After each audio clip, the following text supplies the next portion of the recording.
আমার টাকা থাকলে নিশুরে আমার পকেটে টাকা দিয়ে সিনেমাটা দেখাইছে। বেস্ট বেস্ট সাইলেন্ট অ্যাকশনগুলো সেই লেভেলের হয়েছে তামিল স্টাইলে। ছবি 100 ছবি আপনার তুফানের থেকে অনেক ছাড়াই গেছে, অনেক সুন্দর। আজকে জীবনের ফার্স্ট মনে হয় টাকা উঠলো ছবি দেখে 20 বছরে ভাই।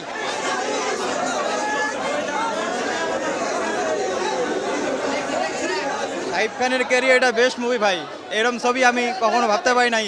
বরবাদ অসাধারণ হয়েছে, শাকিব খানের কেরিয়ার শ্রেষ্ঠ মুভি। অসাধারণ, এরকম মুভি বাংলা ছবি যে এমন হইতে পারে, এটা আসলে ওনাকে বাংলা ছবির শেষ মেগা স্টার বলা হয়। আসলে উনি শেষ মেগা স্টার। যে ছবি দেখাইছে, যে ফ্লট দেখাইছে, এরকম ফ্লট আসলে আমরা দেখতে পাই না বাংলা ছবি। এই জন্য অবশ্যই শাকিব খানকে ধন্যবাদ। ভাই অসাধারণ, আমার লাইফে যত সিনেমা দেখছি এটা বেস্ট, এবং আমার যেটা মনে হয় বাংলাদেশ চলচ্চিত্রের বেস্ট সিনেমা এটা।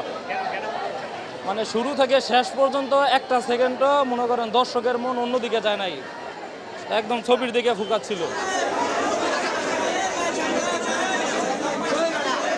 আমি আমার ফিউচার নিয়ে ভাবি না, অতীত নিয়েও ভাবি না, ভাবি শুধু একটা জিনিসই, মৃত্যু শুধু আমার।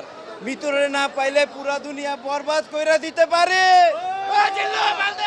ওনার যে একটা কথা বলার স্টাইল, ওনার যে উনি যেভাবে ফায়ার ফায়ার করতেছে, ভালোই লাগতেছে দেখতে, খুব সুন্দর হয়েছে ছবিটা। ছবিটা ভাই একের হয়েছে, একের ছবি। সে হয়েছে, সে ভালো ছিল মালদে।